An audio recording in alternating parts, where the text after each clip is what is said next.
Welcome to the ACG interview series. It's been a while again, but I'm going to come out with a flurry of stuff shortly. I thought we'd do something differently.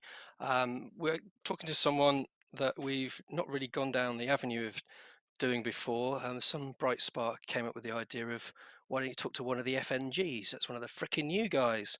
So I've got Snowy with me, who's not been with us all that long, and I'm just going to get an impression from him of how he sees ACG, how he's found things being here, and really just get it from his viewpoint because I've seen him quite active on the forums at ACG. So hello, Snowy, how are you doing?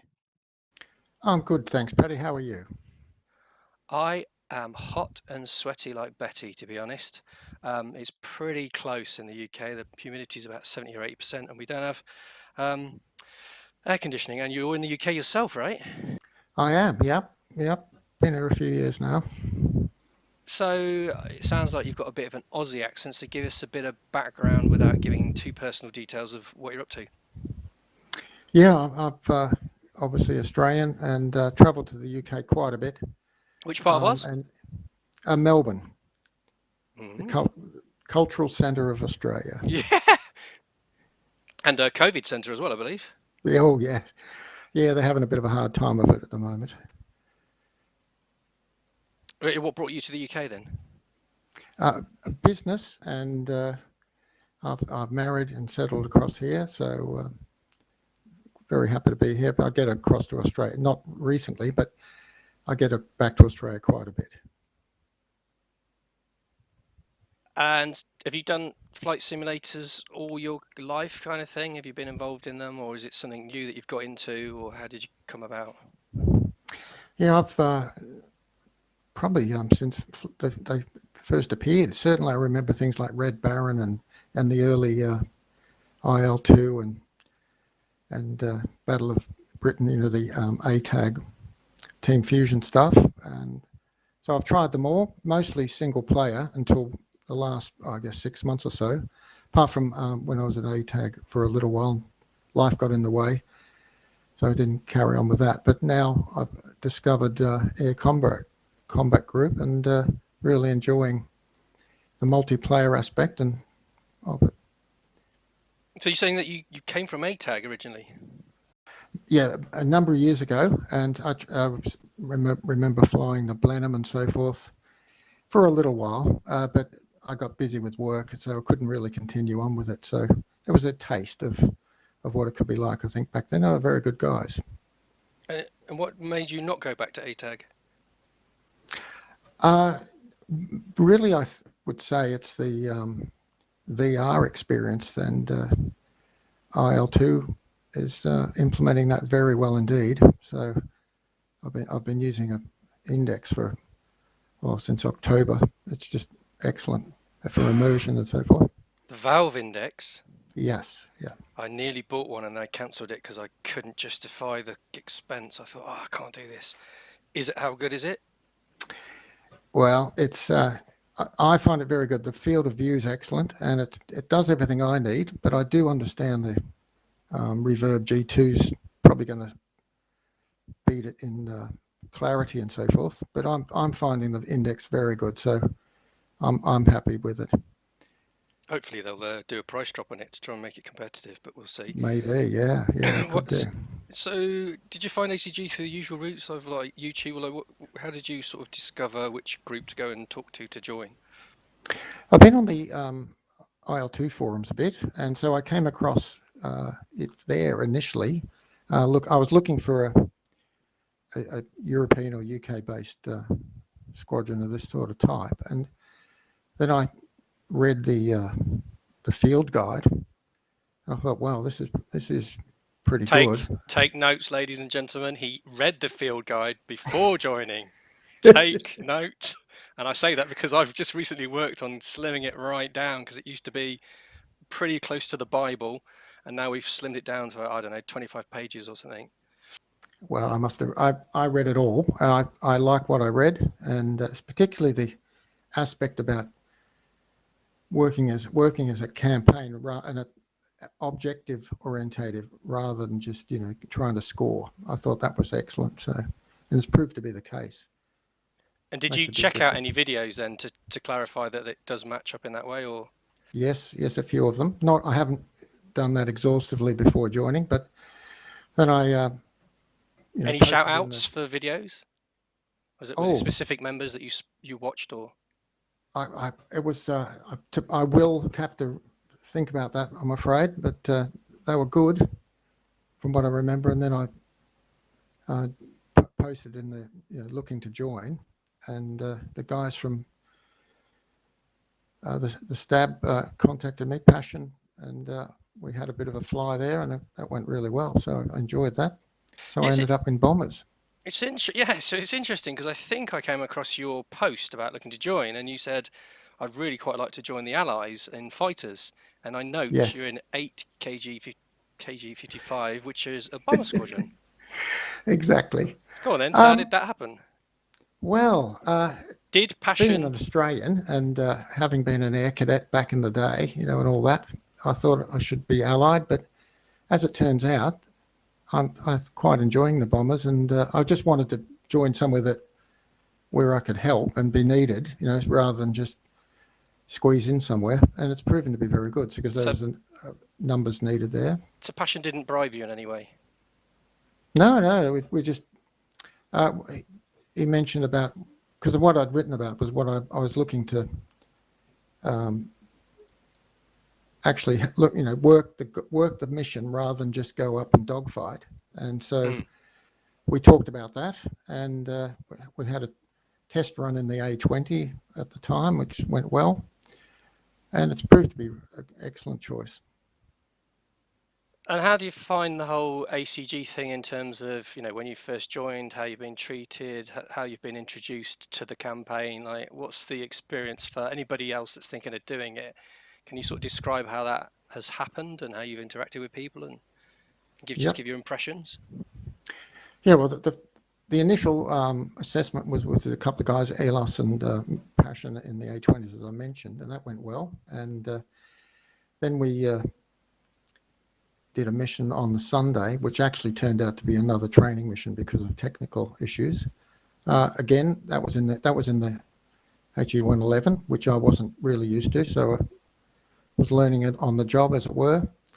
Um, and everyone was quite welcoming. We've got guys from all over the place, from Iceland and Finland, Germany, and England and America. It's great. So there's quite a mix of people, and Was that a surprise to you that it wasn't all just British people? yeah, it was great. And I understood you've got some German squadrons for obvious reasons, but Yeah, they like flying. yeah, and very good. They've been escorting us, and it's been excellent. I must say that I've done 5 missions and got home. I had bailed out on one. I got shot down, which was interesting. And in VR, particularly for me, just the immersion factor. I've reached out to shade my eyes from the sun, things like that, That's and impressive. seeing the contrails in on the Stalingrad map is just phenomenal. Is And it? oh, you've got to do it. You have to get one. I think it's worth the money. Stop tempting me. And so no regrets at all then, right? About joining the bomber squadron. They're a good bunch of lads because I've flown with them moons ago as a test, and hats off to them. It's not easy doing bombers because you've got to fly the damn thing, get your bombs on target, get home. It's pretty intense. Oh, you meant to get the bombs on target. Oh, I haven't learned that, but yeah. Okay. Yeah, that's good. But there are a good bunch, and I am learning heaps. I've got a lot more to learn. But formation flying's terrific, and the whole thing from starting up, taxiing out, taking off in cats and so forth, and um, getting to the getting to the target, and then hopefully getting home has just been terrific. And I trust you're looking forward to Kuban next. Very much so. I think the A20 for us is going to be great, and I like it very much. I've had a little bit more experience with it, and I think I'm a better dive bomber than a level bomber, so I have to get my skills up on level bombing. And so, what's a typical mission on the bombing side? Like, do you have like a briefing amongst the bomber crews of what the target is, what the expected enemy is? How does that all pan out? Yeah, and I've been very impressed with that. And the uh, the briefing is posted up, and then we discuss it before assigning positions and so forth, and plan our route, or the route's planned after the overall mission brief, of course, and then we're assigned our roles, and we make our way to the target, and perhaps dropping on the Keta leaders drop, depending on who's in position and so forth, and then we observe our successes or not, and Hmm. get home. Being in formations very important from the point of view of protecting against enemy fighter attack, because if you're tailing Charlie or anything like that, you're much more exposed. And that's when I got shut down, because I dropped back a bit. So you're the target. So if you're in a nice tight formation, the amount of firepower that can be put down is quite impressive. And there's a certain tension, right, to being in the bombers because you're flying and you're expecting to see fighters. So it's quite weird sometimes when you don't see them, but when they do come, it's kind of all eyes out to see where they're coming. 1 o'clock high, 2 o'clock. Yeah. And it's quite an intense moment as bombers because you know that somebody's probably going to get it in the neck. Certainly, and it's great to hear the rate that we. I've been impressed with the radio discipline. It's people obviously. You'll hear the fighter or the controllers come in and report where they are and so forth, and give us a heads up about any dangers ahead and so forth, so we can modify course and what have you. It's excellent, and it adds to the atmosphere. I've got to say, it's just terrific, and how it's all. It's why I'm just impressed with how it's organised, and the mission planning and so forth is just marvellous. So you get really immersed, especially with the VR as well. So you really feel like you're there then for the whole Oh, thing. yeah, definitely. Yeah. What kind of setup do you have at home then? Are you one of these guys who's got all the sticks and all the pieces, or do you just have a keyboard and VR, or have you got the latest cutting edge PC? What kind of gear have you got? It's an i5 with a GTX 2070, so it's not the top of the range or anything, It's not bad but though. it's decent, and it runs the VR fine. And I've got a throttle quadrant and a joystick. Um, one of the Virpil or the PKB ones, and Oh yeah. they're all right. Building a passion's put me on to building my own button box and so forth. So I'm going to supplement the throttle with some trim switches and things like that. So I'm in the middle of doing that, which is great fun and also a learning experience, I've got to say. You saw his post on the forums, right? I was pretty blown away by that. It's amazing. Yeah, I've got to do this. So it's amazing what you end up doing when you get involved with something, isn't it? Yeah, and then talking to being involved, I know you're pretty active on the forums for someone that's an FNG. So you've usually got Am a I? few things yeah, I think you do quite a few posts I've noticed here and there. Well, I want to contribute it and get to know people, and that's how you learn, I think. So, uh, just want to get involved, and you get more out of it, I think, if you do that. At least I find that. Oh, absolutely. Do you have any aspirations to do any of the sort of mission building, skinning, planning, or anything like that? Have you got your eye on? I admire the people who do the skinning. I don't know if that's my skill set, but I've put my hand up to help with the mission building and that. And I've just been talking to the guys about that, so hopefully I can contribute there. Is that something you're doing from scratch? So you're going to be fresh out the blocks on that one, or it's something you've done before? I've done very little bit in DCS. I've done a little bit of mission building in that. So it's different to IL2, but I'm more than prepared to have a go and learn as I go. So we'll see how we get on. Ah, and you've mentioned DCS. So I was going to ask about, what other sims do you play, or have you uh, flown, and do you have a favourite? I like IL-2 because it's mainly World War II, although it's got some good World War One and aircraft and so forth, which are fun to fly. DCS is good for modern jets, so forth, and I know they've got some World War II. It doesn't implement the VR as well, so I've tended to stick with IL-2, which has got very good VR implementation, in my view. I'm sure Jason Williams and his boys will be pleased to hear that if they're listening. It's I think it's a real selling point. And do you have a favourite aircraft? Although you're finding yourselves in a triple one, is there something you traditionally go? I always like to fly there. The A20 I've enjoyed, and I've done some the solo missions and so forth, and that, and the campaigns like the Havocs over the Cuban, whatever it's called. I can't remember exactly what the name of it is, but there's a lot of content. So I'm looking forward to the Mosquito when it comes out. Oh yes, I think there's a lot of Mosquito fans around, including myself. Yeah, that'll be good. Any campaign that you're looking forward to? Is there something people are talking about Cubans coming next? There could be Bodenplatte. We might do Normandy.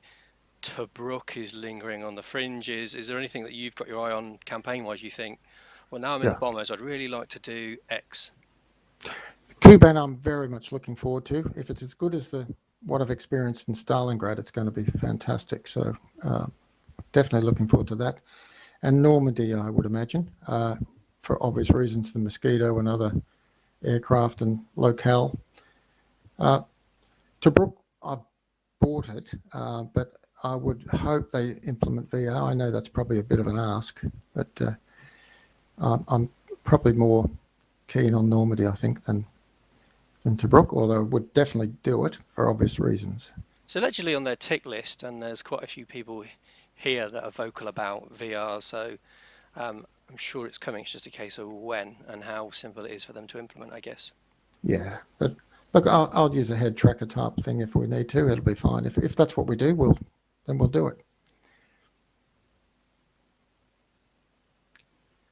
And then what else was I going to mention? Have you interacted with the other guys from the squadrons?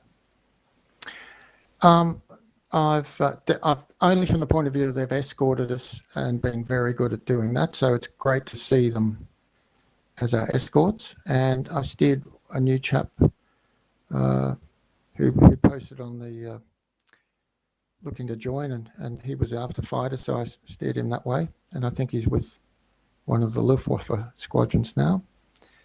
But no, I haven't had the opportunity to actually get to know too many people in that You've regard. you've you've not been here that long. How is it? Is it about a month or maybe less? Just More? just on 5 weeks now, yes. Wow, Yeah. that really is fresh. And you see yourself sticking around, right? This is something that you see as a long-term investment in terms of enjoyment. As long as you'll have me, mate. Yes. Yeah, I'll stick around. They'll even have people like me, so you've got no problem there. Uh, Uh, no, there's I'm really enjoying it. It's I've got to say back to the field guide. It actually is more than living up to what's in there, I think, and it's very very enjoyable. And there's enough, serious when you need to be serious, bit of a laugh when that's right, and it's just great to be working in a campaign rather than just jumping on somewhere, having to go and then jumping off again. It's just good to have a start, middle, and an end. I would hope that some of the guys that are involved in doing all this are going to feel a bit pleased about hearing your feedback there to say that you're really enjoying it, because that's the thing that everybody wants from this, that they really want to get immersed and they want to feel like they're, you want to get lost for a couple of hours on a Sunday and really be in the zone. I mean, I don't have VR, but as soon as I get into the cockpit, I'm lost to another world myself. So I can Yeah, only imagine VR must be just mind blowing. I encourage people who, if they think they want to have a go, to definitely do it. I've not looked back, but look, the head tracking is excellent, and I couldn't imagine flying without either head tracking of some sort or VR. So it's just excellent. And the immersion factor, and the guys that have done all the work in the background, you can clearly see that there's a lot of effort gone into making these missions and campaigns work. So I commend them. It's great. And so, if anybody was looking to join, what would your advice to be to them? Like, if they're looking at, say, ACG or ATAG or whatever else, what would you say to them in terms of this is the place to come, because of those things you've said, or because the all-round, feel of it all, like not only the campaigns but the way that the whole place feels and how friendly people are, and the way it's easy to get involved. There's no kind of pressure or requirements in terms of standards, or just give me an idea of that. Yeah, yeah. You tend to expect that you've got to, be an expert at everything before you can join, but there's obviously people willing to teach and reach out and help you if you need it, and that's been great. So I'd encourage people to put their hand up and have a go, and be open-minded about what you want to do. Because I thought I was going to go for, as you said earlier, an allied fighter group, and ended up in bombers, which we're doing both sides. We allied and Luftwaffe, and it's an excellent mix, I think. So I'm very happy. Just have a go. Put your hand up. That's great to hear. Um, yeah, thanks for taking the time, Snowy. It was somebody else's idea to try and pick somebody that's new and give an insight, and I thought it'd be great to get someone, and I didn't really have an idea of who that would be at the instant they said it to me, but then I noticed some of your posts in the forum, and I knew I'd seen that you'd joined recently. So there was no favoritism. This is the first time Snowy and I have had a chat, to be fair, which is a bit rude on my part. I should have reached out and said hello before now, but busy lives and all that. So thanks for taking the time, and I hope you do keep enjoying it, and keep contributing, and act as a bit of a flag bearer for us as well, for the new guys. Oh, thanks, Paddy. Good to talk with you, and thanks for asking me to partake in this. I appreciate it. You are totally welcome. Thanks very much. Good on you. Bye bye.